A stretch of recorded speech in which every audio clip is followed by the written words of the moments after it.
What's up guys, today we're playing The Crew 2, which is in open beta right now, which means if you have an Xbox One, PS4, or PC, you can play it right now up until the 24th when the open beta ends, and then the game releases on June 29th. I believe on PC you can play the beta through Uplay, which is Ubisoft's game launcher, or Steam, and on console you just have to search it in the store. But anyways, I just want to talk a bit about this game. This is kind of a review, but obviously it's on the beta, not the full game, but I mean the game releases in about a week and I haven't really run into that many bugs, so this is probably just about how the final game is going to look. So I thought I'd talk about it, and then if you don't play the open beta, you can tell from here if you want to get this game or not. And so far, I'm having a lot of fun in here, but I mean, I love just about every beta that comes out, because I mean, you get to play a brand new game for free and try it out before you actually buy it pretty much. Usually during every beta, I have a lot of fun and love a game, but then when the actual game comes out, I don't really care for it. That's what happened with Destiny, Destiny 2, Ghost Recon Wildlands, Sea of Thieves, with really the only exception being For Honor. For Honor, I played the beta and loved it, and then I played the game and loved it, but then it got terrible with bugs later, and now it's finally been fixed. But anyways, I don't see that happening with this one because this feels almost like how I imagine the full game will be, and again, I'm having a lot of fun on here. Starting off with the intro to the game, it's honestly a pretty generic intro, just like every other racing game pretty much, with not much of a story, but I mean, we don't really play these games for the story in the first place. Although it would be nice to have an intro that immerses you into the game. The intro is actually a lot like Forza Horizon 3's, except you get to fly a plane and the world does some Inception type flipping upside down stuff. But once you get out of the introduction to the game, it's a lot of fun. At least it is with friends. The map is absolutely insane. I never played the first Crew game, so I don't know how big the map was in there, but this map is crazy. It's the entire United States. I don't know if they'll eventually expand to other countries or if you can go to other ones in the beta, and I just didn't see it, but even if it is just the United States, it's crazy. It's a huge map. Obviously, between the big cities, it's not going to be as filled with buildings and life as much as the bigger locations in the game, such as Los Angeles, New York, Las Vegas, Chicago, and stuff like that, but it's crazy how big this map is. And if you don't feel like driving across the map, you can actually just come over here and fast travel straight to a point or straight to your friend, pretty much wherever you want to fast travel to.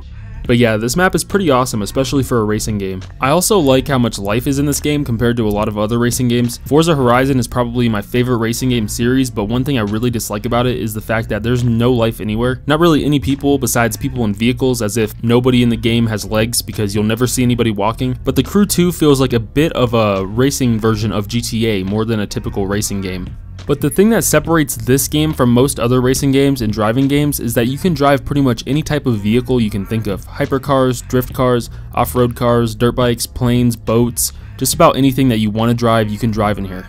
Now onto some stuff that I dislike about the game, which right now isn't much, but one thing that I don't like is the amount of people in each session or lobby. There's a maximum of 7 people allowed in each lobby, which compared to the map size is really small. If they increase the amount of players in each session, it'd make it a lot better.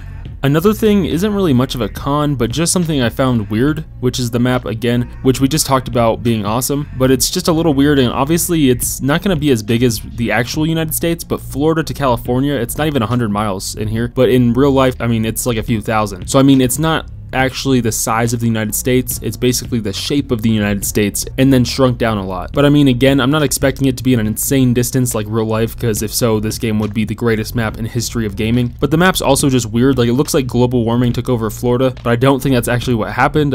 It's just really weird, but it's not really a dislike because it's just like the art style of it, like they changed it up a little bit as if they were gonna get copyrighted or something for using the United States. That's what it seems like. I doubt that's the actual reason. It's probably just to make it like a little different because it's not the actual size of the United States, so they just changed it up a little bit, but it's just a little weird. It's not really a dislike though. The driving also feels like a little clunky. Sometimes I just want to hit a ramp or something like that, but your car's just so heavy feeling that it's kind of unenjoyable. Also, there seems to be some invisible barriers on vehicles and walls that really irritated me when I'm going 150 miles per hour to hit a ramp perfectly, and all of a sudden I hit an invisible wall that's in front of me. There's also an insane loading time between pushing the map or closing the map to go back to driving. Same thing with going into photo mode, which on console is just hitting a direction on the D-pad, and I kept hitting that accidentally and kept getting irritated because I had to load for a couple minutes sometimes. And the graphics also aren't the best out there, not nearly on Forza's level, and I've seen a lot of people comparing it to Lego graphics, which I mean, to me the graphics aren't that bad. But I mean, yeah, if you come to this game for the graphics, you're not going to be really happy.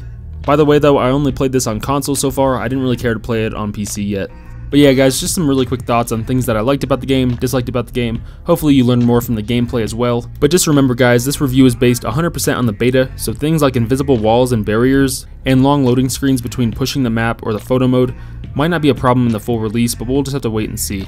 And this really isn't much of a review anyways, I just kind of wanted to talk about some things that I liked about the game, disliked about it, just show you guys the game and say that it's in open beta right now. Really quick video.